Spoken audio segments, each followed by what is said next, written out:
नमस्कार दोस्तों, आपका स्वागत है आपके अपने चैनल विप्योर क्लासेज पर।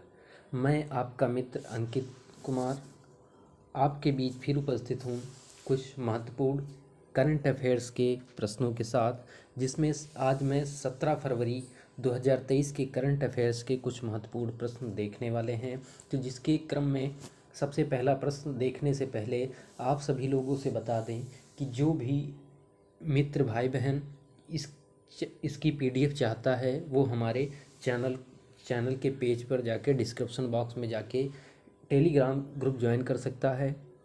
अब देखते हैं पहला प्रश्न दिया गया है, भारतीय सेना के नए उप प्रमुख कौन बने हैं। तो भारतीय सेना के नए उप प्रमुख जो बने हैं MV सुचेंद्र कुमार जी बने हैं। अब देख लेते हैं इससे कुछ महत्वपूर्ण पॉइंट्स को। पहला जो इसका महत्वपूर्ण जो बिंदु दिया गया है वो है आपका कि इस भारतीय थल सेना की स्थापना कब हुई है। तो भारतीय थल सेना की स्थापना 1 अप्रैल 1895 की हुई है। इसका मुख्यालय नई दिल्ली में स्थित है। थल सेना दिवस 15 जनवरी को मनाया जाता है। इसके जो थल सेना के जो प्रमुख हैं वो मनोज पांडे जी हैं, जो कि 29वें नंबर के हैं। अब देखते हैं इसका जो आदर्श वाक्य है, भारतीय थल सेना का आदर्श वाक्य सेवा परमो धर्मः आदर्श वाक्य है। इसी क्रम में देखते हैं प्रश्न नंबर 2। प्रश्न नंबर 2 कहता है कि गुजरात हाई कोर्ट की नई मुख्य न्यायाधीश कौन बनी है।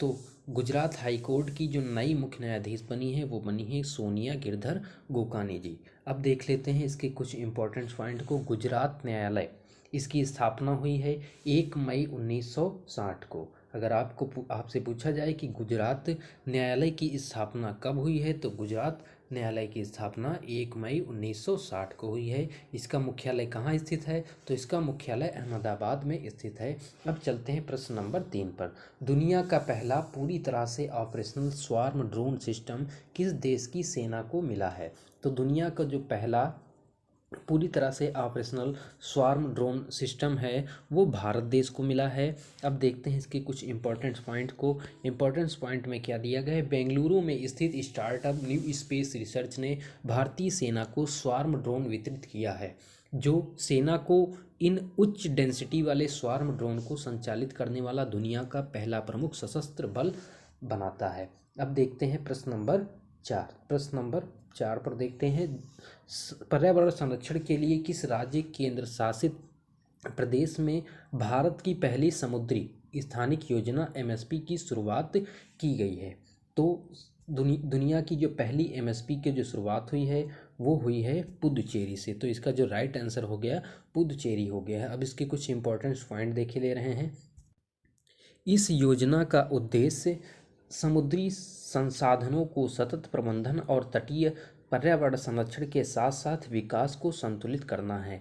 अब इसी के साथ चलते हैं प्रश्न नंबर 5 से चलने से पहले उससे संबंधित एक और महत्वपूर्ण जो बिंदु है उसको देखे ले रहे हैं। इस योजना को भारत और नॉर्वे मिलकर लागू करेंगे और इसे इंडो नॉर्वे ओस्म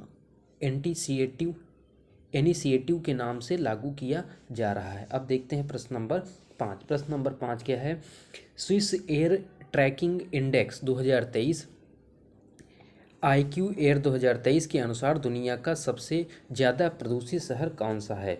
तो दुनिया का जो सबसे प्रदूषित शहर है वो है आपका कोवसांग, जो कि ताइवान का एक शहर है। अब देखे ले रहे हैं दुनिया के 3 सबसे जो प्रदूषित शहर हैं उनको देखे ले रहे हैं। तो पहले नंबर पर जो है वो लाहौर है, दूसरे नंबर पर मुंबई है और तीसरे नंबर पर काबुल है।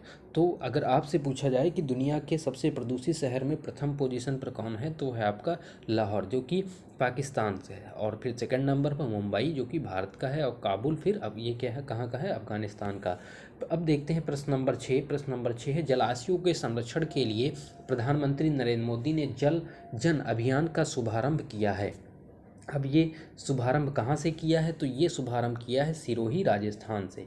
अब इससे संबंधित इम्पोर्टेंट पॉइंट को देखे ले रहे हैं। ये क्यों स्टार्ट किया गया है, इस अभियान का उद्देश्य भारत में 5000 से अधिक जल निकायों को संरक्षित करने और नए जल निकायों का निर्माण करना है। अब देखते हैं प्रश्न नंबर 6 कहता है कि चीन सीमा से लगी भारत की उत्तरी सीमावर्ती सीमावर्ती गांवों का समग्र विकास करने के लिए केंद्र सरकार ने किस कार्यक्रम को मंजूरी दी है?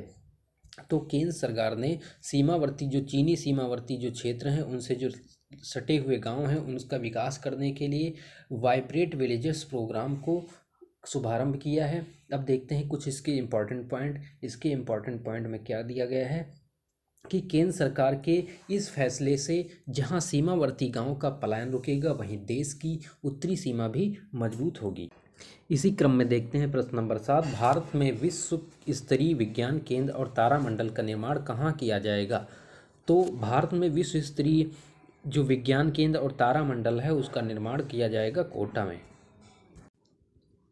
अब इसके कुछ इम्पोर्टेंट पॉइंट पर नज़र डाल लेते हैं। तो इसके जो इम्पोर्टेंट पॉइंट्स है उसमें क्या दिया गया है कि विश्व स्तरीय विज्ञान केंद्र और तारामंडल में नवनिर्मित ऑक्सीजन जोन सिटी पार्क में विद्यार्थी और आमजन विज्ञान को समझने के लिए अंतरिक्ष के रहस्य भी जान पाएंगे। तो इसका निर्माण किस लिए किया जा रहा है? जिससे जो विद्यार्थी और जो आपके आमजन लोग हैं, जो आम जनमानस हैं, उनके लिए इसका निर्माण किया जा रहा है। अब देखते हैं प्रश्न नंबर 8।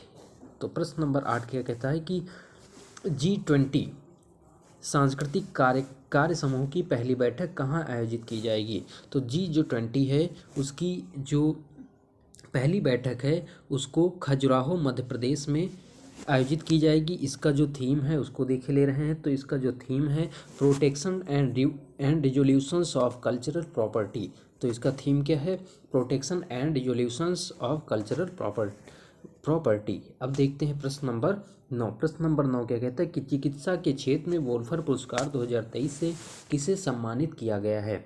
तो चिकित्सा के क्षेत्र में वोल्फर जो पुरस्कार है वो दिया गया है डेनियल जी ड्रकर को। तो चिकित्सा के क्षेत्र में वोल्फर पुरस्कार से जो सम्मानित किया गया है वो दिया गया है डेनियल जे ड्रकर को। अगला प्रश्न देखते हैं प्रश्न नंबर 10। प्रधानमंत्री नरेंद्र मोदी ने राष्ट्रीय जनजातीय महोत्सव आदि महोत्सव का उद्घाटन कहाँ किया है? तो आदि महोत्सव का जो उद्घाटन है वो नई दिल्ली में किया गया है। इसी क्रम में आज की ये क्लास समाप्त होती है। जो भी भाई बहन और मित्र चैनल पर नए हैं वो चैनल को सब्सक्राइब कर लें और शेयर करें, कमेंट करें। आपको ये क्लास कैसी लगी कमेंट बॉक्स में ज़रूर बताइएगा। धन्यवाद।